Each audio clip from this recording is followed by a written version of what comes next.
एक ऑनेस्ट सवाल, अगर इसी वक्त सीटेट मैथ्स का पेपर आ जाए तो आप 30 में से कितने क्वेश्चन सही कर पाओगे? 20, 15, 20 या पूरे 30? आज पता चल जाएगा। Welcome back to the maths वाला। आज हम लेकर आए हैं सीटेट मैथ्स क्लास 3 के 30 इंपॉर्टेंट प्रीवियस ईयर क्वेश्चन, जहां हर क्वेश्चन आपकी कॉन्सेप्ट क्लियरिटी और एग्जाम प्रिपरेशन को टेस्ट करेगा। रूल बहुत सिंपल है। क्वेश्चन देखो, वीडियो पॉज करो, खुद आंसर दो और फिर एक्सप्लेनेशन के साथ अपना आंसर चेक करो। गूगल नहीं, गेस्ट वर्क नहीं, सिर्फ आपका दिमाग और आपकी प्रिपरेशन। और हाँ, अपना इसको नोटबुक में ज़रूर लिखें, क्योंकि एंड में देखते हैं कि आप 25 प्लस क्लब में पहुंचते हो या नहीं। रेडी? तो शुरू करते हैं question number 1। Question number 1, the number of integer less than -3 but greater than -8। तो इसको तो यहीं कर लेते हैं। लेस देन -3, -3 से कम, तो -3 तो नहीं लेना है, तो -4, -5, -6 और ग्रेटर देन -8, तो -7 तक जाएंगे। ठीक है, तो कौन कौन से -4, -5, -6, -7? ठीक है, 3 और 8 तो लेंगे नहीं, क्योंकि लेस देन बोला, लेस देन इक्वल टू नहीं बोला, लेस देन बोला तो 4। तो इसका आंसर कितना? इसका आंसर हमारा 3। ठीक है, आया समझ में? Distance between two places is 12 kilometer. A map scale is 1:25,000. The distance between the two places on the map in centimeter is, देखते हैं इसको क्या बोला है। मैप में स्केल में ए, मैप ने स्केल क्या दिया है? 1:25 इतना। तो मतलब इसने बोला, इसका मतलब है 1 किलोमीटर इक्वल्स टू 25,000 सेंटीमीटर के बराबर है। तो हम पहले देख लेते हैं। 1 kilometre is equals to 1000 metre होता है, लेकिन हमें सेंटीमीटर में लाना है। तो 1000 मीटर इक्वल्स टू 1000, और 1 मीटर में 100 सेंटीमीटर होता है, तो 00। तो 1 किलोमीटर इक्वल्स टू इतना। तो 1 किलोमीटर अगर इतना है तो इसको डिवाइड कर दो 25,000 से। मतलब 1 किलोमीटर की वैल्यू इतनी दे रखी है। ठीक है, तो 1 किलोमीटर की वैल्यू इतनी दे रखी है, लेकिन हमारे हिसाब से तो इतना होता है, तो ये हो जाएगा। तो 1 2 3 25 चौको 100, मतलब हमारे हिसाब से 1 किलोमीटर इक्वल्स टू 4 आ गया, 4 सेंटीमीटर आ गया मैप में। ठीक है, तो यहाँ पे लिख देता हूँ 12 kilometre is equals to 12 × 4 is equals to 48 centimetre. ये इसका आंसर। ओके, सो इसका आंसर हो जाएगा 3rd। ओके, अब चलते हैं इसका रेसिप्रोकल। रेसिप्रोकल ऑफ -3/8, ऊपर ऊपर का पहले तो इंटू, रेसिप्रोकल होता है उल्टा। ठीक है, यहीं पे देख लेते हैं। तो पहले तो माइनस माइनस प्लस हो जाए, 7 3 जा 21, 8 3 जा 24, 2 इधर 8 9 10 104। ये तो इसकी वैल्यू होगी। अब इसका रेसिप्रोकल करेंगे तो इसको चेंज कर दो, तो क्या हो जाएगा? 104/21, ये आंसर हो जाएगा। तो 104/21 1, इसका आंसर 1 हो जाएगा। ठीक है, बढ़ते हैं आगे। The number of vertices in a polyhedron which has 30 edges and 12 faces is. ये पूछा है, तो मैं इसका आपको एक फॉर्मूला दूंगा। तो दिया गया एजेस दिए हैं 30, फेसेस दिए हैं 12 और वर्टिसेस निकालने हैं। तो एक फॉर्मूला होता है, ये भी लिखता हूँ, यूलर फॉर्मूला। यूलर फॉर्मूला क्या होता है? Face plus vertex is equal to Euler H plus 2। आ गया। एफ का मतलब है हमारा फेस, वर्टिसेस, एजेस। तो इसका फॉर्मूला ये होता है, तो रख दो वैल्यू। फेस फेस कितने हैं? 12। वर्टिसेस निकालने हैं, एच कितने हैं? 30 प्लस 2, तो 12 plus V is equal to 32। V equal to minus करोगे तो 20। तो वर्टिसेस कितने आ गए हमारे? 20। आया समझ में? तो इसका आंसर हो गया 3। ठीक है, बढ़ते हैं आगे। When half of number is increased by 15 the result is 39। The sum of digit of the original number is. इसको करते हैं। क्या बोला देखिए, कोई नंबर है, मैं मान लेता हूँ let the number be X. तो बोला क्या? हाफ ऑफ द नंबर, ये कोई नंबर, इसका हाफ उसे बढ़ा दिया है 15 से, और रिजल्ट है 39। तो सॉल्व कर लो। So x upon 2 is equal to 15 minus करोगे तो 4 2 24, एक्स इक्वल टू यहाँ पे 48। ये तो हमारा नंबर निकल गया। अब उसने बोला कि जो हमारा ओरिजिनल नंबर निकला है उसके डिजिट का सम। तो डिजिट का सम कितना हो जाएगा? डिजिट का सम हो जाएगा 8 + 4 इज इक्वल टू 12। तो डिजिट का सम कितना हो गया? 12 है आंसर। आया समझ में? तो इसका हो जाएगा फोर्थ आंसर। ठीक है, बढ़ते हैं आगे। In triangle P Q T, P Q equal to P T,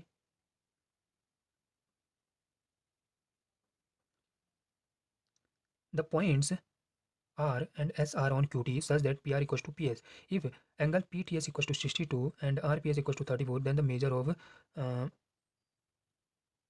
angle QPR is. चलो इसको करके देखते हैं। क्वेश्चन में क्या बोला है कि एक ट्रायंगल है PQT, जिसमें PQ का जो साइड है वो इसके इक्वल है। दूसरा R और S दो पॉइंट हैं QT में और ये दोनों साइड इक्वल है।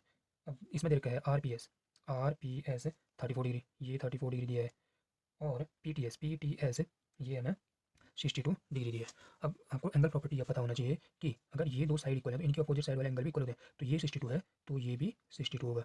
वैसे ही अगर ये दो साइड इक्वल है तो इनके अपोजिट साइड वाले ये दो भी इक्वल होंगे। तो मान लेता हूँ ये एक्स है, ये भी एक्स है। ठीक है, तो अब मैं इनको ऐड करता हूँ तो एंगल प्रॉपर्टी तो याद होगा कि तीन एंगल का सम 180 होता है। ठीक है, तो यहाँ पे लिखता हूँ X plus 34 is equal to 180।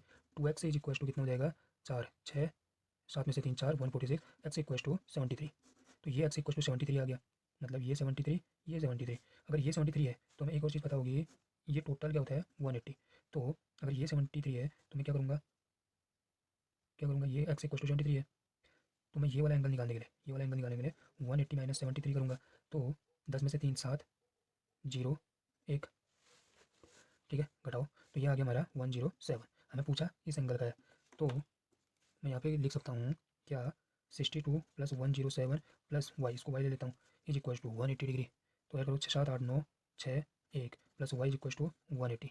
ठीक है, तो मैं क्या लिखूँगा वाई इक्वल टू 180 माइनस 169, तो वाई इक्वल टू हो जाएगा 9 में से 1, 7 में से 1, तो वाई इक्वल टू 11 डिग्री। ये हमारा इसका आंसर हो जाएगा। आया समझ में? सिंपल है, एंगल प्रॉपर्टी से क्वेश्चन बनता ही बनता है। ठीक है, सो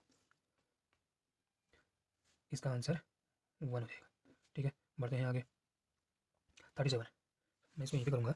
37 क्या बोलता है, if for triangle A B C and triangle D E F the correspondence C A B, मतलब कॉन्ग्रुएंट है ई डी एफ, कॉन्ग्रुएंसी दे रहा है, तो इसमें से बोला कौन सा सही नहीं होगा। तो देखो कॉन्ग्रुएंसी क्या बोलता है, यहीं पे देखो कॉन्ग्रुएंसी क्या बोलता है, अगर ये दोनों कॉन्ग्रुएंट हैं तो इनका हर एक पार्ट भी इक्वल होगा। जैसे सी ए इक्वल हो जाएगा ई डी के, ए बी इक्वल हो जाएगा डी एफ के, ऐसे करके सब इक्वल होते हैं। तो मैं यहाँ पे देखते हैं कि A C equal to D, A C is equal to D E. ठीक है, A B equal to E F, A B equal to E F, angle A equal to angle D, angle B equal to angle F. ठीक है, तो कौन सा गलत होगा इसमें, ये ए बी इक्वल है ई एफ के बोल रहा है, तो ये गलत हो जाएगा क्योंकि A C equal to D F तो सही है, angle A equal to angle D भी सही है, angle B equal to angle F भी सही है। ठीक है, अगर कॉन्ग्रुएंसी ले रहा है तो इसका आंसर टू हो जाएगा, ये ट्रू नहीं है। ठीक है, इसको देखो 38 क्वेश्चन देखते हैं। बोर्ड मास तो आपको पता होगा, पहले ऑफ वाला करते हैं। ये है 40% ऑफ 100 माइनस 20% को लिखते हैं 20/100 इंटू 300। ठीक है, इससे ही काटो 100 3 300, तो 40% ऑफ 100, 20 3 60, 100 माइनस 60 40, तो इसका निकालो 40/100 गुणा 40, 1 2 1 2, तो इसका कितना हो जाएगा इज इक्वल टू 4 4 जा 16 आंसर। ठीक है, आया समझ में? तो इसका हो जाएगा हमारा 1। ठीक, अब बोलता है 39th, देखो 39 क्या बोलता है, 39 बोलता है H C F of two number, H C F of two number 28 है, एलसीएम ऑफ टू नंबर 336 है, फर्स्ट नंबर दिया है 112, सेकेंड नंबर हमें निकालना है। एक फॉर्मूला याद रखना, first number into second number is equal to H C F into LCM होता है। ठीक है, आया समझ में? ये फॉर्मूला याद रखना, बहुत इंपॉर्टेंट फॉर्मूला है, इससे बहुत सारे क्वेश्चन बनते हैं। तो रख दो value, first number 112 into second number निकालना है equal to H C F 28 equal to into 336। ठीक है, तो सेकेंड नंबर निकालो 28 इंटू 336 अपॉन 112, तो काटो 7 4 जा 28, 7 1 जा 7, 4 इधर 7 6 जा 42, 4 4 जा 16, 4 से काटो 4 8 जा 32, 4 4 जा 16 84। सो 84 इज अवर आंसर। आया समझ में? तो इसका आंसर इज 3। ठीक है, अब बढ़ते हैं 40 के आगे। If 2/3 x is equal to 40 question देखो, क्वेश्चन क्या दिया है, आगे बढ़ते हैं सॉल्यूशन पे। दिया है 2/3 x is equal to 0.6 and 0.02 y is equal to 1 दिया है। तो x और y की वैल्यू निकालो। x की वैल्यू यहाँ निकालें, 2x इज इक्वल टू 3 इधर, 6 3 18 1.8, x इक्वल टू 0.9। यहाँ से y निकालें तो y इज इक्वल टू 1/0.02। क्या पूछा है? पूछा है कि x प्लस वाई की पावर -1 क्या होगा। तो ये पूछा है, तो इसको मैं और अच्छे से लिखता हूँ, x plus 1/y is equal to, तो मैं यहाँ से 1/y निकाल लेता हूँ, 1/y इज इक्वल टू 0.02। तो रख दो वैल्यू, x की वैल्यू 0.9 प्लस और y की वैल्यू 0.1/y की वैल्यू 0.02, ऐड कर दो इनको। तो क्या जाएगा, ये 0 का 0, ये पॉइंट है, ठीक है, पॉइंट के बाद 9, ये 2, तो ये हमारा आंसर। ठीक है,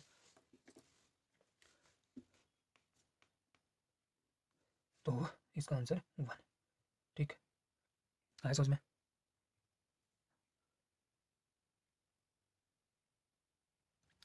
रुकिए, पहले अपना स्कोर चेक कीजिए।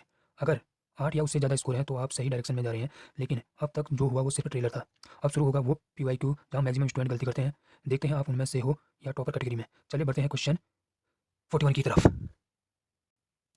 41 क्वेश्चन, चलो सॉल्व करते हैं इसे। y की वैल्यू दी है, x की वैल्यू निकालनी है, तो हम क्या करते हैं, क्रॉस मल्टीप्लाई कर देते हैं, इसको यहाँ इंटू कर दो, y x plus Y is equal to x minus 2। X वाले टर्म एक तरफ ले आओ, y x minus x is equal to -2 minus y. ठीक है, अब एक्स कॉमन लो, y minus 1 is equal to, minus यहाँ से कॉमन लो तो 2 प्लस वाई, इस वाले टर्म को इधर ले आओ तो एक्स की वैल्यू आ जाएगी हमारी, x is equal to 2 plus y upon y minus 1, ये माइनस बाहर था तो आंसर क्या निकल जाएगा, आंसर निकल जाएगा, अगर ये माइनस यहाँ से कॉमन लो, माइनस से माइनस कट जाएगा, तो 2 plus Y is equal to 1 minus y, तो ये हमारा क्या हो जाएगा, आंसर। आया समझ में? सिंपल था, तो इसका आंसर हो जाएगा 1। ठीक है, बढ़ते हैं आगे। A square and a circle have equal perimeter, तो रेशियो निकालना है, तो चलिए इसका सॉल्यूशन करते हैं। Square and circle have equal perimeter बोलता है, तो स्क्वायर का पेरीमीटर क्या होता है 4a एंड सर्किल का पेरीमीटर क्या होता है 2πr, ये दोनों इक्वल है। मैं यहाँ से क्या करता हूँ, ए की वैल्यू निकाल लेता हूँ, ए इक्वल टू 2 से इसको काट दूंगा तो πr अपॉन 2। अब बोलता है ratio of area of circle, area of square क्या होता है ए स्क्वायर, अपॉन रेशियो निकालना है तो डिवाइड कर देंगे area of circle πr square. अगर मैं ए की वैल्यू रखता हूँ तो क्या रखूँगा, pi square r square upon 4 pi r square. ठीक है, तो क्या हो जाएगा, पाई स्क्वायर से एक पाई कट जाएगा, आर स्क्वायर से आर स्क्वायर कट जाएगा, तो ऊपर क्या बचा, पाई बाई, तो रेशियो क्या हो जाएगा, पाई रेशियो 4, आंसर। आया समझ में? तो इसका answer pi by pi ratio 4, 4 थी आंसर। बढ़ते हैं आगे। A B C D, A B C D एक स्क्वायर है जिनकी साइड का वैल्यू दी है, पेरीमीटर निकालना है, तो चलो इसको सॉल्व करते हैं। ए बी सी डी एक स्क्वायर है, ये क्या है, एक स्क्वायर है, A B C D, value दी है, ए बी की वैल्यू क्या दी है, एक्स प्लस 16 और बी सी की वैल्यू दी है 3x। हमें पता है कि जो स्क्वायर के साइड होते हैं वो इक्वल होते हैं, तो मैं यहाँ से एक्स की वैल्यू निकालूंगा, तो क्या हो जाएगा, एक्स प्लस 16 इक्वल हो जाएगा 3x के, तो ये एक्स इधर ले जाओ, 16 इज इक्वल टू 2x, तो एक्स इज इक्वल टू 8। आगे हमारा side x is equal to 8। ठीक है, तो यहाँ रख दो, साइड निकालना है ना, साइड निकालना है तो 8 यहाँ रख दो, तो 8 रखूँगा तो क्या आएगा, 8 प्लस 16 इज इक्वल टू 24, यहाँ भी रखूँगा 3 इंटू 8 इज इक्वल टू 24, तो सारे साइड क्या हो जाएंगे 24, तो पेरीमीटर होता है हमारा 4 AX, तो 4 साइड क्या है हमारी 24 इक्वल टू 96, ये हमारा आंसर। ठीक है, सिंपल था, तो इसका आंसर हमारा 4 हो जाएगा। आगे बढ़ते हैं 44, द मीन ऑफ, ये क्वेश्चन देखो 44, इसको सॉल्व करते हैं, इसको यहीं पे करते हैं सॉल्व। अगर किसी नंबर का 10 नंबर का मीन अगर 0 है, मतलब मीन इक्वल टू क्या होता है, मीन इक्वल टू होता है sum of all observation upon total number, total number. अब मीन अगर 0 है तो क्या होगा, तो इनका सम भी कहीं ना कहीं 0 रहा होगा, तो अगर सम अगर 0 रहा तो अगर दो नंबर और ऐड कर दें, पहले 10 थे, अब टोटल नंबर कितने हो गए 12, अब इन दोनों को हमने लेके आए तो 72 में से 12 माइनस किया 60, 60 में से डिवाइड किया 12, तो कितना आया 5, तो इसका 2 आंसर। आया समझ में? सिंपल था, आगे बढ़ते हैं। 45 देखो, इसको सॉल्व करते हैं। सर्कमफ्रेंस दिया है base of right circular cylinder, ये हमारा एक सिलेंडर है, क्या है, ये मान लो हमारा एक सिलेंडर है, इसके बेस का सरकमफ्रेंस क्या दिया है 44, बेस का सरकमफ्रेंस। ठीक है, तो बेस का सरकमफ्रेंस क्या होता है, क्योंकि एक सर्किल का आकार है तो सर्किल का circumference 2πr is equal to 44 दिया है। तो पाई की वैल्यू 22/7 रखने को बोला है, तो 2 into 22/7 into r is equal to 44। तो ये दोनों से 44 कट गया, तो यहाँ से हमारा आर इज इक्वल टू 7 निकल गया। पूछा है कि वॉल्यूम क्या है सिलेंडर का, तो वॉल्यूम क्या होता है सिलेंडर का πr²h। पाई की वैल्यू 22/7 रखनी है, आर की वैल्यू यहाँ दी है तो 7 का स्क्वायर 49, एच हमें दिया है कितना 15। तो करो 7 7 जा 49, 7 6 7 7 14, 1 7 14 15 इंटू 15 इज इक्वल टू 15 4 जा 60, 6 इधर 15 5 75, 75 और 6 81, 8 इधर 15 15 16 17 18 19 20 21 22 23। ये हो जाएगा हमारा आंसर। ठीक है, तो इसका आंसर निकल गया हमारा 4। अब चलते हैं 45। अ क्लास पेडागोजी क्वेश्चन आ गया। A class 7 teacher want to discuss the following problem in the class. A square is divided into 4 congruent rectangle. The perimeter of इस rectangle is 40 unit. What is the perimeter of the square? The key mathematical concept required to solve this problem is, क्या है देखते हैं। Area of square and rectangle, perimeter of square and triangle and definition of square and rectangle. तो ये क्या सिखाना चाह रही है? Meaning of the term of square rectangle concurrent और पेरीमीटर, ये जो हमें क्वेश्चन में दिया वही इसमें मिल गया। ठीक है, डेफिनेशन तो नहीं दिया था उसमें, एरिया ऑफ स्क्वायर भी नहीं दिया था। ठीक है, तो स्क्वायर रेक्टेंगल कॉन्क्यूरेंट पेरीमीटर का मीनिंग समझाना चाह रही है, तो इसका क्या हो जाएगा सेकंड। आया समझ में? अब बढ़ते हैं आगे। Algebra is introduced to the middle class according to Piaget theory of congruent development. It is appropriate to introduce algebra at this stage as, कैसे इस स्टेज में कैसे सिखाना चाहिए था? Child is at sensory motor skill, मतलब algebra सिखाने के लिए क्या उसे सेंसरी मोटर जो 0 से 2 साल का बच्चा होना चाहिए? नहीं, वन गलत। The child pre operational stage पे होना चाहिए? नहीं, तो अलजेब्रा सिखाने के लिए उसे किस में कॉन्क्रीट ऑपरेशनल स्टेज में to understand and comply conceptualize concrete experience by creating logical structure, क्योंकि लॉजिकली हम अलजेब्रा इसी स्टेज में सीखते हैं। क्योंकि मिडिल क्लास बोला था, मिडिल क्लास कौन सी क्लास थी? मिडिल क्लास 6 7 8 में अलजेब्रा इस टाइम पे बच्चा प्री कॉन्क्रीट ऑपरेशनल स्टेज पे होता है, तो इसका आंसर 3। अब सी मिस्टर शर्मा एक ऐसा असिस्टेंट देती है, तो ये वाला तो ठीक करते हैं, जिसका बेस सेम है उसका जो एक्सपोनेंशियल है वो बच्चा ठीक निकाल है, लेकिन जिसका बेस सही नहीं है उसका गलत निकाल रहा है, क्योंकि बेस को इंटू कर दे रहा है, ऊपर वन को ऐड कर दे रहा है। ऐसे ही यहाँ तो ये ऑप्शन देखते हैं कहीं पे है, तो क्या बोला? Child has understand the law of exponent apply, नहीं। Child can understand the law of exponent and has made clear error. Child also understand the law of exponent but has not practiced the question involving division of two number. Child has understood the law of exponent for the cases where the base is same and has missed the concept for the case where the base is different. base जब same base उसमें ठीक कर रहे हैं, लेकिन तो यही सही हो जाएगा फोर्थ आंसर। ठीक है, 49 according to van Hiele level of geometric thought, the 5 level of geometric कौन कौन से हैं? Visualisation, analyse, informal deduction, formal deduction and rigour. Student of class 7 are asked to classify the quadrilateral according, उसके properties के according classify करना है। These student are eight कौन से लेवल पे हैं? विजुअलाइजेशन, अगर प्रॉपर्टी से कर रहा है, अगर प्रॉपर्टीज अगर कहीं पे आ रहा है तो वो पक्का उसका एनालाइज कर रहा है, मतलब उसकी साइड नंबर ऑफ साइड उससे पता लगा रहा है, तो एनालाइज कर रहा है। तो ये कौन सी स्टेज पे है? सेकंड स्टेज पे। ठीक है, 50 क्वेश्चन देखते हैं। और task assigned to the class 8th student as follow, an open box is to be made out of metallic sheet, जिसकी में डायमेंशन दी है और लेंथ और ब्रीथ उसका दे रखा है, तो possible height of the box है, तो ऑल्सो फाइंड द वॉल्यूम। तो this task refer to lower level cognitive demand. ठीक हो गया, lower level cognitive demand require the knowledge of formula और वॉल्यूम ऑफ की बॉइल। Lower level of cognitive demand as there is no connection between the concept involve and processor required, नहीं है क्योंकि dimension और लेंथ ऑफ ब्रीथ रखी है। Higher cognitive problem can be solve making diagram, diagram से नहीं हो सकता, इसलिए फॉर्मूला तो चाहिए, प्रोसीजर चाहिए। तो कंप्लीट ये वाला हो जाएगा, cognitive demand as it require the use of concept understanding that underline the procedure और टू कंप्लीट द टास्क। इसमें प्रोसीजर चाहिए, क्योंकि उसमें हाइट लेंथ डायमेंशन सब दिया है।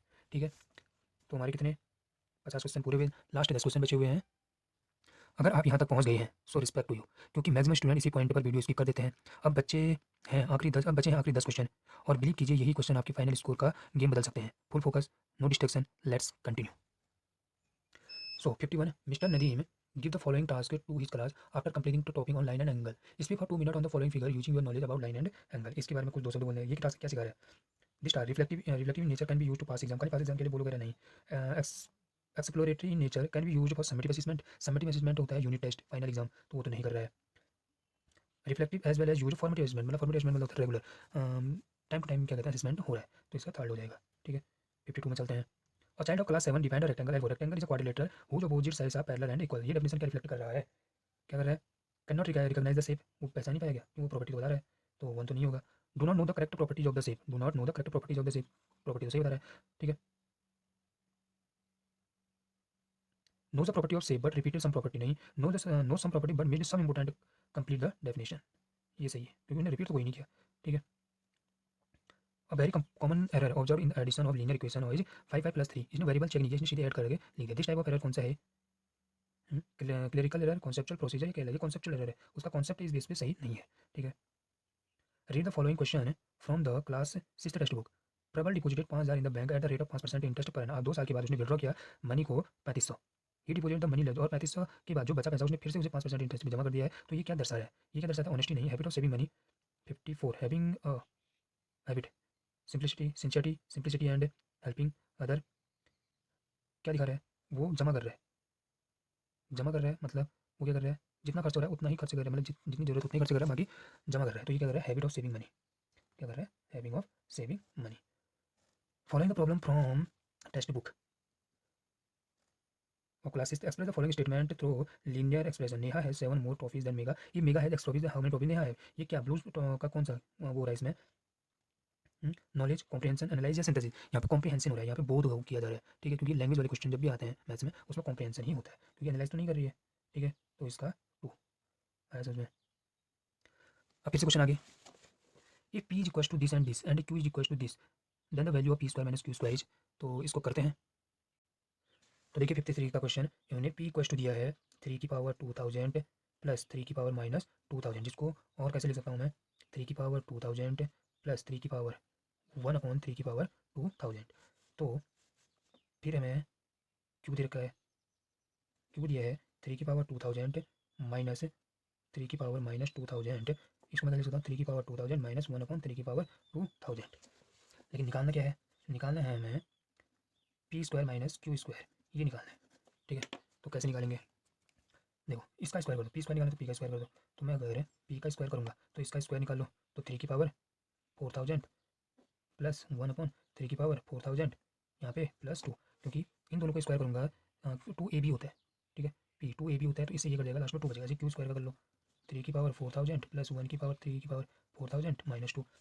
अब P square minus q square कर लो, तो अगर इन दोनों को माइनस करूँ तो ये तो कर जाएंगे, ये प्लस हो जाएगा। तो p square minus q square is equal to 4। ये हमारा आंसर आया ना समझ में? स्क्वायर करना तो आता है। अगर मैं इसको स्क्वायर करूँगा तो ये भी ऐसे करके स्क्वायर में जाएगा, इन दोनों का स्क्वायर होगा, A square plus B square plus 2ab होता है। अगर मैं ए बी इंटू करूँगा तो ये दोनों कर जाएंगे, 2 बचेगा। ठीक है, ऐसे इसको करना होता है। ठीक है, समझ गया? 56 का फोर्थ। अब बढ़ते हैं 57। दी स्क्वायर ऑफ 9, 9 का स्क्वायर कितना होता है? 9 का स्क्वायर 81 होता है। क्यूब रूट, क्यूब नहीं पूछे, 125 का क्यूब, क्यूब रूट ऑफ 125। तो 5 का क्यूब कितना होता है? 125। तो 125 का क्यूब रूट कितना हो जाएगा? 5। तो 5 से डिवाइड कर देंगे तो 80 तक जाएगा, रिमाइंडर कितना बचा? 1। तो इसका आंसर है 1। तो ये 1 फर्स्ट ऑप्शन इज करेक्ट। ठीक है,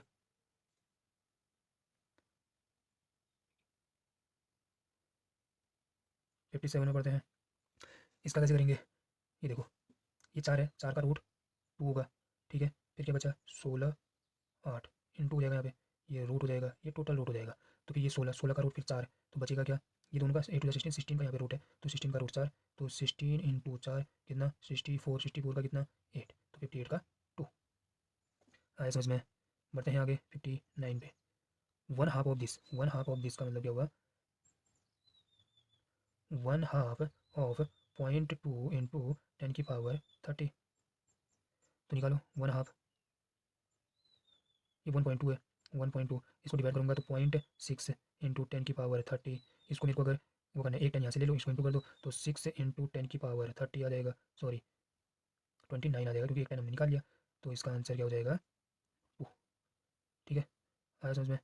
60 क्वेश्चन असेंडिंग ऑर्डर में लिखो इसको, और बताओ कि इसमें सबसे मिडिल मोस्ट कौन सा है, छोटी से बड़ी, यो लिखो।